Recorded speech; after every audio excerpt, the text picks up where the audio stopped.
Paz do Senhor, meus irmãos. Amém? Uma alegria estar com os irmãos nessa noite e poder aqui ministrar a palavra do Senhor. Eu estou a mais ou menos 1 hora daqui, mais para dentro de Tiba ali, e sempre passo por aqui quando eu vou para Moca, há muitos anos, e hoje, aprove a Deus, permitiu estar aqui com os irmãos congregando, né? Em nome de Jesus. Sempre que eu passo por aqui, eu oro por essa igreja, eu vejo aqui essa igreja, e oro ao Senhor já há alguns anos. Sempre que eu passo eu lembro de vocês e oro por vocês, desde os outros pastores que já congregaram aqui. Eu tenho certeza que Deus está abençoando também os irmãos aqui a cada culto. Louvo a Deus pela vida do pastor Marcelo, pelo convite. Deus abençoe, pastor Marcelo, em nome de Jesus. Esteve ministrando lá em Tiba esses dias, nossa sede, e foi uma grande bênção também ali para a nossa igreja, a palavra que nós recebemos. Deus abençoe, agradeço pelo convite. Eu tenho uma palavra que Deus colocou no meu coração, que está em Lucas capítulo 15, versículo 8, e versículo de número 9. Eu particularmente gosto muito das parábolas do Senhor. Temos na Bíblia mais de 40 parábolas, mais. E estas parábolas, elas trazem ensinamentos profundos para a nossa vida. E orando ao Senhor nessa semana, o Senhor falou ao meu coração para compartilhar com os irmãos esta parábola conhecida como a parábola da dracma perdida. Aleluia! Em Lucas capítulo 15, versículo 8 e 9. O qual a mulher, todos encontraram, amém? O qual a mulher, que tendo 10 dracmas, se perder 1 dracma, não acende a candeia e varre a casa, e busca com diligência até achar. E achando-a, convoca as amigas e vizinhas, dizendo: alegrai-vos comigo, porque já achei a dracma perdida. Podeis sentar em nome de Jesus. Eu sei que muitos irmãos já conhecem esta parábola da dracma perdida. Nessa oportunidade que Deus tem nos dado, e essa oportunidade ao qual eu vou falar da dracma perdida, vale ressaltar que esta é a segunda parábola de uma trilogia de parábolas sobre a salvação. Lucas registra essa segunda parábola de 3 parábolas que falam daquilo que foi achado, daquilo que estava perdido. Na primeira parábola da trilogia, nós temos a ovelha que se perdeu. Quem conhece a palavra, diga amém. A ovelha que se perdeu. E o bom pastor foi a buscar. Na segunda parábola, nós temos a dracma perdida, e que esta mulher, diligentemente procurando, também a encontrou. E na terceira parábola, daquilo que foi perdido e achado, nós temos o filho pródigo. Muitos não sabem o que significa a palavra pródigo, mas nós temos aqui o filho esbanjador. É aquele que pegou os recursos do pai e foi esbanjar. É isso que significa o filho pródigo. E ele, quando lidou com aquela situação de olhar para a comida dos porcos, ele veio à mente se lembrando daquilo que ele tinha na casa do pai. Ele precisou passar por toda aquela situação, ele precisou chegar em toda aquela penúria espiritual, escassez, para ele se lembrar daquilo que tinha na casa do pai. Vale ressaltar que ele estava na casa do pai. Ele estava debaixo da administração do pai. Ele estava debaixo da proteção do pai. Ele estava debaixo dos cuidados do pai, da orientação do pai. das finanças do pai, do poder do pai. E ele resolveu sair debaixo de tudo isso e viver a sua própria vida. E quando ele está perdido, quando ele perde todo o seu dinheiro, que ele está ali no curral com os porcos, ele se lembra, é melhor eu voltar para debaixo da administração do meu pai. Porque mesmo que eu seja tratado como um empregado, mais vale ser o empregado na casa do pai do que um escravo do diabo no mundo. Louvado seja o nome do Senhor. Então ele volta para debaixo da administração do pai. E é isso que nós estamos hoje aqui fazendo. O que, pastor Yukio? Estamos debaixo da administração do pai. Estamos debaixo das finanças do pai. Estamos debaixo do poder do pai. Estamos debaixo do cuidado do pai. Estamos debaixo da orientação do pai. Estamos debaixo da provisão do pai. Estamos debaixo da sombra do onipotente Deus que nos guarda. Louvado seja o nome do Senhor. E Lucas então descreve esta parábola, essa segunda parábola, e fala sobre a alegria daquela mulher quando ela encontra a sua dracma. Isso faz uma alusão de como a alegria no céu quando um pecador se arrepende. Eu não lembro você, mas eu demorei um pouco para aceitar Jesus. Lá em Santo Amaro, não sei se você conhece, São Paulo, Santo Amaro, alguém de São Paulo, Santo Amaro? E se você conhece, vai conhecer o Largo 13 de Maio. Conhece o Largo 13 de Maio? E eu tinha 12 anos de idade, e minha tia congregava numa igreja pentecostal, descendo ali a Alameda Santo Amaro, com o Largo 13 ali. E eu tinha 12 anos de idade, e eu comecei a ir com ela na igreja. E aquela igreja era pequena, diante de tantas igrejas no Brasil, mas eu senti Deus naquele lugar, com 12 anos de idade. E no primeiro culto, o pastor pregou, aquela igreja era uma igreja muito avivada, e no segundo culto ele pregou, e ele fazia toda vez, no final do culto, ele fazia um convite para quem queria aceitar Jesus. E parece que ele estava falando diretamente comigo. Tinha um monte de gente na igreja, né? Mas parece que a pessoa fala diretamente com a gente. E eu tinha uma vergonha tremenda de ir na frente, aceitar Jesus. Eu não sei se já aconteceu isso com você. Mas depois de 7 cultos, irmãos, que eu estava ali, minha tia olhou para mim e falou, vai ser hoje? E eu falei, eu acho que vai ser hoje. Com 12 anos, ele fez o convite no final do culto, eu saí do meu lugar, e parece que eu fui para a frente da igreja flutuando, com a alegria do Espírito Santo no meu coração. Me envolveu quando eu tinha 12 anos de idade. E eu senti a presença do Senhor. E eu tenho certeza que quando a Bíblia fala que é a festa no céu, quando um pecador se arrepende, mesmo com pouca idade, aquele dia os anjos fizeram festa no céu pela minha alma e fizeram festa no céu pela sua alma. Louvado seja o nome do Senhor. E quando um pecador se arrepende, festa no céu, diz a Bíblia. Houve festa no céu quando aquela ovelha foi resgatada. Houve festa no céu quando aquela dracma foi achada. Houve festa no céu quando o filho pródigo voltou à casa do pai. O pai fez ali uma alusão de uma festa quando um pecador se arrepende. C.S. Lewis disse, quando há festa no céu, é algo muito sério que o céu festeja, louvado seja o nome do Senhor. Então, se há festa no céu, se Deus para, os anjos param para glorificar ao nome do Senhor, é porque verdadeiramente a salvação de uma alma é importante para Deus. Aleluia! E houve aqui pelo menos umas 30 festas no céu, pela nossa conversão, pela nossa salvação e pela vida que Deus derramou sobre nós. Eu posso ouvir um glória a Deus? Aleluia! Então, festa no céu é um assunto muito sério. Festa no céu é algo muito sério, preparado pelo Senhor. E a Bíblia fala dessas 3 situações que houveram salvação. E eu começo a meditar a respeito do que levou estas 3 coisas, ou esses 3 seres a se perderem. Porque todos eles simbolizam salvação. Primeiro se perde a ovelha, depois se perde a dracma, depois se perde o filho.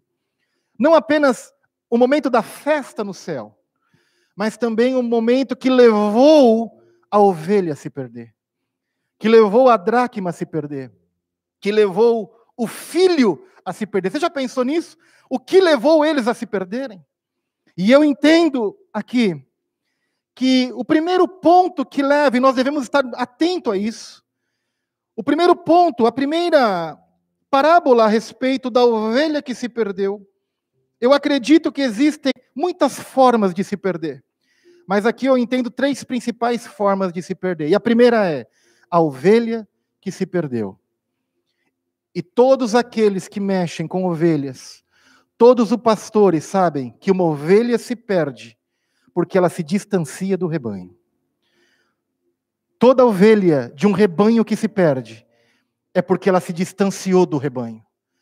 A ovelha, essa ovelha que você conhece, ela não tem uma visão aprimorada. Ela não tem uma visão que ela consiga enxergar muito longe. É por isso que elas andam em rebanho. Uma vai seguindo a outra, uma vai atrás da outra. O pastor chama, elas saem andando. Mas se uma ovelha se distancia do rebanho, ela não consegue encontrar mais o caminho de volta. Ela não consegue enxergar o caminho de volta. E eu aprendo uma lição espiritual, por isso que eu falei que eu gosto das parábolas. Se nós queremos nos manter salvos, a melhor coisa é estar perto do rebanho de Deus, para ouvir a voz do bom pastor. Aleluia! A pouco vamos distanciando, a pouco vamos deixando o culto, a pouco vamos deixando uma santa ceia e achamos que não tem muita importância, mas nós sabemos que mais fácil é se converter do que voltar para os caminhos do Senhor. Por isso é importante, não importa a luta, o cansaço. Eu sei que muitos irmãos saíram do trabalho e vieram direto para a igreja, tomaram banho, nem comeram direito, mas fica perto do rebanho de Deus, que perto do rebanho tem voz de pastor, perto do rebanho tem cajado de pastor, perto de rebanho tem remédio de pastor, louvado seja o nome do Senhor, aleluia. É bom estar perto do rebanho de Deus. É bom, meus irmãos, estar em comunhão uns com os outros. E dentro, no meio deste rebanho, tem vida. Quem entendeu, diga amém, pastor. Aleluia. O segundo ponto é, por que a dracma se perdeu? Vocês começam a perceber a importância da dracma para aquela mulher, a ponto de ela ter um grande esforço para procurar? Porém, aquela dracma se perdeu por descuido. A mulher, de alguma forma, se descuidou. E das 10 dracmas, uma se perdeu. Para muitos irmãos que não sabem, existem 2 visões sobre a dracma. Número 1, aquela mulher precisava daquela dracma para viver. Ela tinha 10 e ela perdeu uma. Na primeira visão de corrente teológica, aquela dracma, aquela mulher precisava daquela dracma para viver. Porque uma dracma era equivalente a um dia de trabalho. E aquela mulher era pobre. E como você sabe, pastor, que ela é pobre? Porque ela precisou acender a luz dentro da casa dela para procurar a dracma. Naquele tempo de Jesus, as casas de pessoas pobres só tinham porta, não tinham janela. E aquela mulher, então, de alguma forma, ela perdeu ali um dia de trabalho inteiro, e ela começa a procurar. Um dia de trabalho procurando aquela dracma.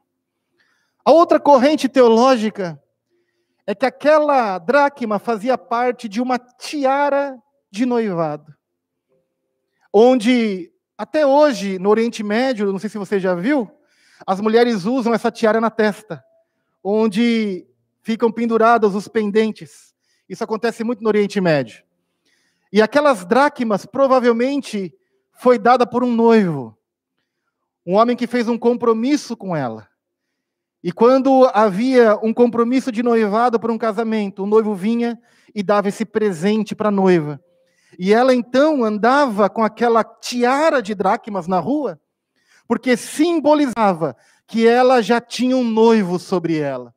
Com isso, evitava os homens de ficar cantando ela, de olhar para ela. Não é assim? Quando a gente faz o noivado, pastor Marcelo, a primeira coisa que vai no Brasil é a aliança na mão direita. Quando casa, só muda o lugar do problema. Não é assim? Quando casa, só muda o lugar do problema, de uma mão para outra. Tô brincando, viu, meus irmãos? Casamento é uma bênção. Casamento é o lugar onde Deus nos dá a oportunidade de exercer o fruto do Espírito Santo. Aleluia! É o melhor lugar para exercer o fruto do Espírito Santo. É o amor, é a longanimidade, a paciência, a temperança, o domínio próprio. Se você quer ser cheio do Espírito Santo e do fruto, case. Aleluia! E Deus vai te abençoar. Louvado seja o Senhor. Então nós temos aqui esta mulher que perdeu a dracma por um descuido. É outra forma de se perder. Descuidar. Um jovem muito estudioso, alguns anos atrás, todo ligado na teologia, ele me questionava sobre teologia, e eu também gosto de teologia. Mas eu falei para ele, você sabe qual é o segredo da vida cristã? Eu vou contar para vocês o segredo. Talvez você não saiba. Pode ser o novo convertido ou o pastor mais famoso que vocês já conheceram. Existe um segredo para a vida cristã. Ele é muito simples. Não importa quantos livros você leu, não importa quanto conhecimento você tenha. Existem 3 coisas importantes que é o segredo, ou que são os segredos da vida cristã. Quais são, pastor? Oração, jejum e meditação da palavra de Deus. Não importa quantos diplomas uma pessoa tenha na parede de teologia. Não importa quantas pessoas ou quanto ela conheça da palavra de Deus. Mas se ela é uma pessoa que medita na palavra, que jejua e que ora, ela vai atravessar por qualquer adversidade até a vinda do Cordeiro de Deus. Aleluia! Então essa mulher, ela perdeu uma dracma por descuido. E essa é uma lei espiritual, um padrão instituído por Deus para a sua igreja. Luz para o meu caminho é a tua palavra e lâmpada para os meus pés. Aleluia! Então é importante nós não nos descuidarmos com aquilo que é básico para a nossa vida cristã. Não importa quantas vezes você venha na igreja, não importa o quanto que você fale de Jesus, o importante é eu jejuar, é eu orar, e eu ler e meditar na palavra, tendo o meu devocional diário com Jesus. Uma vez eu li um livro de um pastor que disse: eu não falo com ninguém e não leio nada antes de ler a Bíblia e antes de falar com Deus. Por quê? Para eu falar com as pessoas, eu tenho antes que falar com Deus. E o meu falar com Deus, antes de falar com as pessoas, determinará que tipo de conversa eu vou ter com as pessoas. E ele fala: toda manhã, a primeira coisa que eu faço é meditar na palavra, é orar. E isso vai determinar tudo que virá no meu dia a seguir. Louvado seja o nome do Senhor. E essa qualidade de tempo com Deus determinará a qualidade do seu dia, a qualidade da sua semana, a qualidade do seu culto, a qualidade do seu chamado. Louvado seja o nome do Senhor. Aleluia.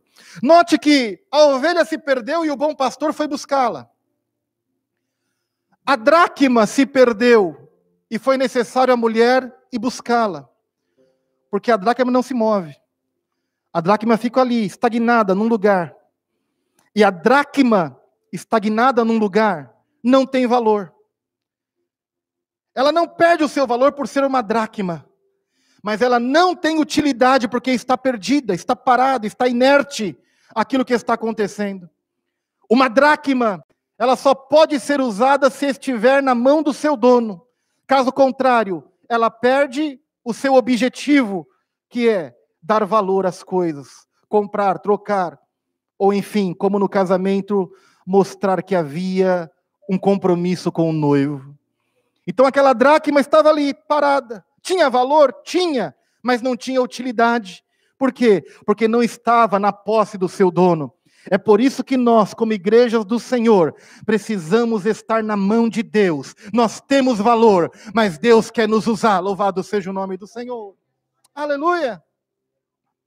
Agora, a terceira parábola sobre se perder. Na primeira, o pastor vai buscar a ovelha. A segunda, a mulher começa a procurar a dracma. Mas na terceira, o pai não move uma palha para encontrar o filho. Por quê, pastor? Porque ele saiu com as próprias pernas, ele deve voltar com as próprias pernas. Quem entendeu, diga amém. Pastor, uma pessoa saiu, caiu no mundão, vamos buscar ela. Dependendo do caso, é melhor orar e esperar que essa pessoa volte, porque ela conhece o caminho da igreja. Ela sabe a condição que ela está. E no momento certo, ela vai voltar aos pés do Senhor. Aleluia! Às vezes ela está na festa, não adianta o pastor buscar ela. Às vezes ela está com dinheiro, como estava este homem, não adianta o pastor buscar ela. Mas quando ela encontrar com a comida do porco, então ela vai saber, eu vou voltar para a casa do pai, da onde eu saí, porque lá, por mais que eu seja simples, eu sou honrado pelo meu Deus. Aleluia! Louvado seja o Senhor. Deu para entender como eles se perderam? Ele se perdeu por causa dos desejos pecaminosos do mundo. E ele precisou entender que a alegria da casa do Pai é superior a qualquer alegria do mundo. Quem entendeu, diga amém, pastor. Vamos lá. A dracma da mulher, ô glória, ela se perdeu. A dracma era uma moeda grega, diferente de hoje. Não existia muitas moedas naquele tempo. Provavelmente uma moeda de prata. E aquela mulher estava em casa. Note que ela perdeu a dracma. Onde? Dentro de casa. E as casas antigamente, principalmente das pessoas pobres, elas não tinham janela. Elas só tinham porta. Eram escuras. E o chão, irmãos, era diferente do nosso chão de hoje. Alguém já morou em rua de paralelepípedo ou já passou lá no Brasil? Quem lembra do paralelepípedo? Aquela desgraça do paralelepípedo. Não dava para jogar uma bola, né? Quando chovia, escorregava, não é assim? Liso, dava para dar umas escorregadas boas. E as casas, antigamente, era esse tipo de chão, de pedra, colado uma na outra. As casas dos ricos eram pedras mais formosas, bem cortadas. Isso é história bíblica, irmãos. E elas eram retinhas. Mas as casas do pobre eram pedras todas desniveladas. Uma maior que a outra, uma com uma pontinha, outra com uma montanha, porque eram pobres, não tinha alguém que pudesse preparar aquelas pedras para colocar no chão. Deu para entender? Por que aquela mulher, quando acende a luz, ela não acha logo a dracma? Porque o chão era todo imperfeito, e provavelmente de uma pedra para outra colada existia um vão. E este vão é onde se acumulava a sujeira. Porque em cima da pedra não fica sujeira, mas fica no vão.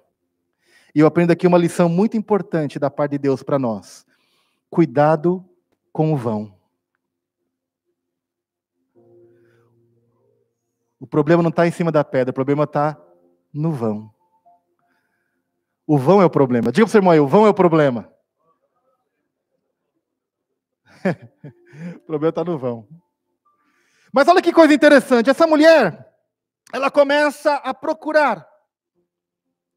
Ela começa a buscar aquela dracma. E a primeira coisa que ela faz, diz a Bíblia, é acender a candeia. Porque provavelmente, nos seus próprios olhos, ela não conseguia enxergar onde estava a dracma. Mas quando ela acende a luz, então ela começa a enxergar de uma forma mais ampla o seu ambiente. É por isso que a Bíblia é comparada como luz para o caminho. Talvez, irmãos, você tem que tomar uma decisão. Talvez, irmãos, você está diante de uma adversidade. E muitas coisas passam pela cabeça. Mas quando você pede a direção de Deus e abre a Bíblia, eu tenho certeza, Deus tem uma direção para você tomar. E você vai alcançar o seu objetivo. Louvado seja o Senhor. E esta luz simboliza a palavra de Deus. Ela acendeu a luz. Com a luz acesa, ela tem visão. Com a luz acesa, ela consegue enxergar. Com a luz acesa, ela começa a ter noção de espaço. Ela começa a procurar. Se ela não acendesse a luz, meus irmãos, até hoje ela estava procurando aquela moeda. Mas ela acendeu a luz. Olha que coisa interessante a cronologia das coisas. Ela perdeu a moeda dentro de casa. O que ela faz? Acende a luz. Ela acha a dracma? Não. Mas o que ela vê? Ela acha uma vassoura. Ela acende a luz, ela não acha a dracma. Ela acha uma vassoura. E com aquela vassoura, ela começa a varrer a casa. E ela começa a procurar a dracma. Ela não tinha dracma. Ela não tinha achado a dracma apenas com a luz. Mas quando ela acende a luz, ela vê a ferramenta. E quando ela vê a ferramenta, ela usa a ferramenta para chegar ao seu objetivo. Às vezes, nós não alcançamos e não temos o milagre que nós queremos. Mas Deus nos dá a ferramenta para alcançar o milagre. Louvado seja o nome do Senhor. Ela acendeu a luz e ela viu a ferramenta. E olha a cronologia. Perdeu, acende a luz, usa a ferramenta e acha a dracma. Louvado seja o nome do Senhor. Por isso que é importante nós estarmos em comunhão com Deus.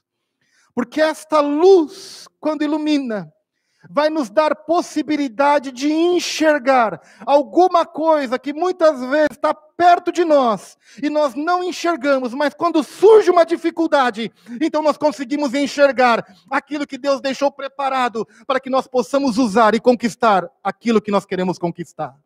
Quem entendeu, diga amém. Aquela dificuldade foi a oportunidade daquela mulher de acender a luz dentro da sua casa e de usar a ferramenta que estava disponível para ela. Por que a dificuldade, pastor? Muitas vezes é a oportunidade que Deus nos dá para conseguirmos conquistar coisas de Deus. Eu não sei você, mas eu sei que Deus tem ferramenta para a sua vida, para a minha vida. E é importante nós usarmos, não importa, pastor, eu sou simples, pastor, eu não consigo, consegue. Acende a luz da palavra e a ferramenta do Senhor vai vir e você vai usar, louvado seja o nome do Senhor, para conquistar o seu objetivo. Quem entendeu, diga amém.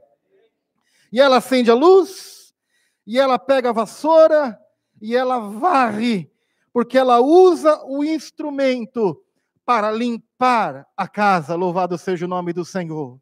Note que a perca daquela dracma levou ela a fazer um sode na casa e ainda achar a dracma. Louvado seja Deus!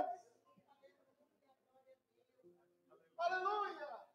Pastor, por que acontecem as coisas na nossa vida? É porque muitas vezes Deus está vendo uma ferramenta encostada, uma casa suja, mas aí você acende a luz, você pega a ferramenta, você varre a casa e encontra, louvado seja o nome do Senhor, aquilo que é de valor, aleluia, para a sua vida e para a minha vida. Se ela não tivesse perdido a dracma, até hoje a casa estava suja.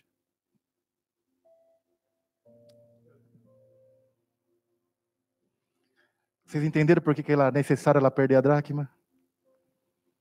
Meu Deus, foi meu noivo que me deu. Como eu vou sair na rua agora, com a minha tiara de compromisso, e eles vão ver que está faltando uma moeda nela. Vão me chamar de relaxada, vão me chamar de descuidada. Vão olhar e falar assim, essa mulher não teve cuidado com aquilo que ela recebeu do noivo. Um objeto tão importante, ela tinha na tiara 10 dias de trabalho. Eram 10 dracmas, cada dracma um dia de trabalho. É por isso que quando ela acha aquela dracma, a Bíblia fala que ela chama as amigas e as vizinhas para se alegrar com ela. E eu acho interessante que a Bíblia, ela deixa muito claro que ela chama as amigas e as vizinhas. Ela sabe tratar amigo como amigo e vizinho como vizinho. Toma cuidado para não chamar vizinho de amigo e amigo de vizinho. Tem endereço certo. Trate amigo como amigo, trate vizinho como vizinho. Louvado seja o nome do Senhor. E ela chama a vizinhança para comemorar. Gente, eu perdi, mas eu encontrei. No final teve casa limpa, no final teve moeda encontrada, e no final ainda teve uma festa para glorificar o nome santo do Senhor. Porque na vida cristã, tudo acaba com festa. Podemos passar uma luta terrível, mas no final tudo acaba com festa. Mas ela usou a ferramenta que Deus deu. Ela usou o que ela tinha. Me faz lembrar da passagem de uma outra parábola do bom samaritano. O bom samaritano, diz a Bíblia que encontraram um homem prestes a morrer, não foi assim? E esse caminho é muito conhecido ali, nos tempos antigos, de Jerusalém até Jericó. Esse caminho de Jerusalém a Jericó, por onde passou o bom samaritano, quem conhece a história do bom samaritano? Que encontrou um rapaz que estava doente, prestes a morrer porque foi roubado, estava no chão. E esse caminho de Jerusalém a Jericó era o caminho mais rápido que existia, porque ele passava por dentro de uma fenda rochosa. Então, quando a pessoa saía de Jerusalém para ir para Jericó, era 24 quilômetros mais ou menos. E era o caminho mais rápido, mas era o caminho mais perigoso. Porque se você fosse por um outro caminho, seria mais longo e mais seguro, mas você teria que contornar essas rochas, essa montanha rochosa, o que daria quase o dobro de tempo. Então, esse caminho que Jesus fala, ele era muito conhecido, quando fala de Jerusalém a Jericó. Porque quando passava por esse vale rochoso, esse caminho, haviam ladrões pelo caminho, era uma região conhecida pelos ladrões que ficavam ali. Para você entender, imagine um Lázaro ali naquele caminho. Deu para entender ou não? Alguém ouviu a história do Lázaro no Brasil? Então imagine ser um Lázaro ali naquele caminho. Então era o tipo de coisa que acontecia naquele tempo. E Jesus usa aquela linguagem da época para falar sobre um homem que foi roubado, que foi ferido e que estava no chão desse caminho. E ele fala que passou um levita e passou de largo. Ele fala que passou um sacerdote, uma coisa que vocês não sabem, o sacerdote muitas vezes era intocável pelos ladrões, porque eles respeitavam os sacerdotes de Deus. Quando eles viam as indumentárias e as roupas sacerdotais, o sacerdote não corria perigo pela roupa sacerdotal que ele tinha. Por isso que é muito importante nós mantermos a roupa sacerdotal, louvado seja o nome do Senhor sobre nós, porque o inimigo sabe quem tem roupa sacerdotal. Aleluia! E ele, então, Jesus vai e fala, olha, passou o levita. E ele passou de largo, deixando aquele homem lá. Passou o sacerdote. E ele também passou de largo. Mas veio o bom samaritano, que era um povo que não conversavam com os judeus. E ele atendeu aquele homem. E Jesus fala que aquele homem tinha, o bom samaritano tinha azeite e vinho. E Jesus fala que aquele homem passou azeite e vinho naquele homem ferido. E aí você precisa entender o princípio do azeite e do vinho na Bíblia. A ordem, a cronologia de como que se tratava a ferida. O vinho servia para fazer a assépsia, a purificação, tirar os micróbios numa ferida. Então se passava em muitas feridas naquele tempo o vinho para limpar. E depois vinha com um azeite, que até hoje ele tem princípio ativo de cicatrização. Então primeiro se passava o vinho para limpar. E depois se colocava o azeite para cicatrizar. Quem entendeu, diga amém. Agora, eu não sei se você lembra, no Brasil, eu falo assim brincando, mas era uma desgraça, irmãos. O tal do metiolate. Tinha o mercúrio e o metiolate, não é? Eu gostava do mercúrio porque não ardia. Às vezes eu ia jogar bola na rua, descalço, e eu arrancava o tampão do dedão. Não é assim? Chutava o chão. Alguém já chutou o chão aqui? Diga amém. Até aí tudo bem, o duro era tomar banho depois, né? Com aquele tampão para fora, né, do dedão, né? E aí quando eu chegava em casa, eu sempre esperava e gostaria do metiolate. Mesmo que o dedão ficava vermelho por uma semana, porque o dedão ficava vermelho por uma semana, aquele negócio não saía com banho. Então eu preferia o mercúrio, né? Mas minha avó não. Vamos botar metiolate aí, meu filho. Vamos botar metiolate aí. Quando ela passava o metiolate, a alma descolava do corpo.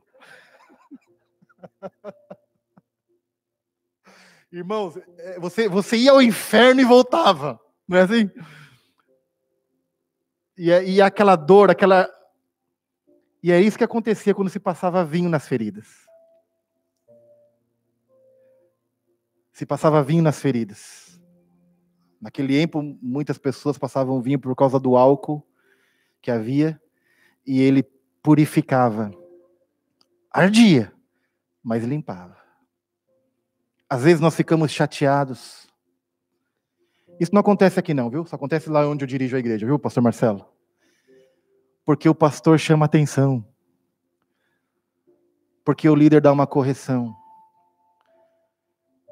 Na verdade, irmãos, o líder, ou uma irmã do ciclo de oração, uma líder, dá uma chamada de atenção.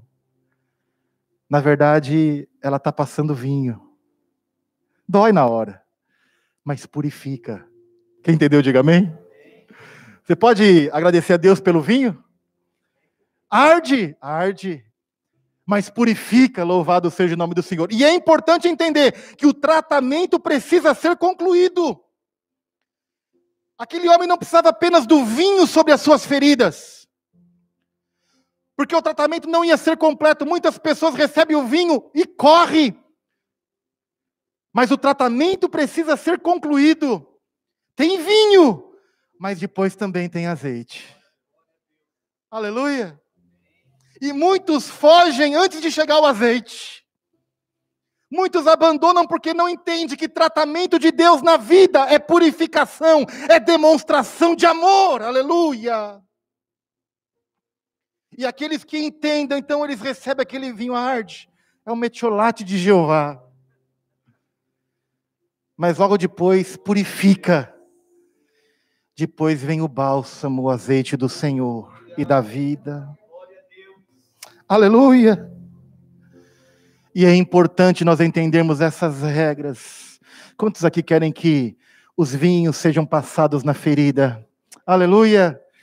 Se você já teve o vinho passado na ferida, se prepara porque verá o azeite também do Senhor.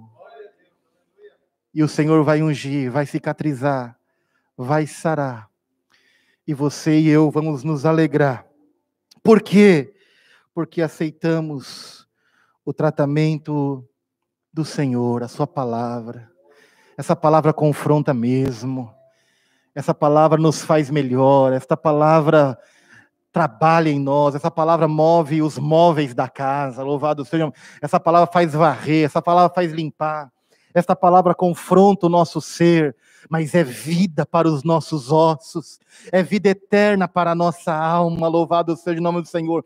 Que coisa boa é a palavra, como purificará o jovem o seu caminho, meditando na palavra, como florescerá o justo, plantado junto a ribeiros, que medita na sua palavra de dia e de noite. Aleluia! E esta palavra é viva e poderosa. E quando tudo se completar, então nós vamos glorificar ao Senhor. Agora, de todas essas parábolas, aquela mulher usa o que ela tinha. Ela não tinha a dracma, mas ela tinha a luz. Ela tinha a candeia. E ela acendeu. Ela tinha uma vassoura. E ela usou. Este homem, ele não tinha uma vassoura, não tinha uma candeia, mas ele tinha vinho e azeite. E ele usou. Louvado seja o nome do Senhor. Aquele jovem não tinha dinheiro, mas ele tinha 5 pães e 2 peixes. E ele pôs na mão de Jesus. E Jesus fez um grande milagre através daquilo que aquele homem tinha. Deus sempre dá alguma coisa para mim e para você.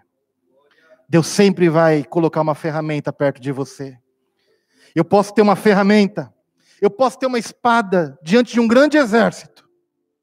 Ela pode ser bonita, o cabo dela com pedras preciosas, mas ela de nada adianta se numa guerra ela ficar na bainha.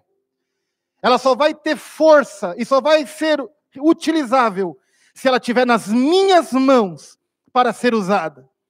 Então a ferramenta não tem que estar no coldre, a ferramenta não pode estar encostada na parede, a ferramenta tem que estar na mão, e é a ferramenta na mão que Deus vai nos honrar. Louvado seja o nome do Senhor.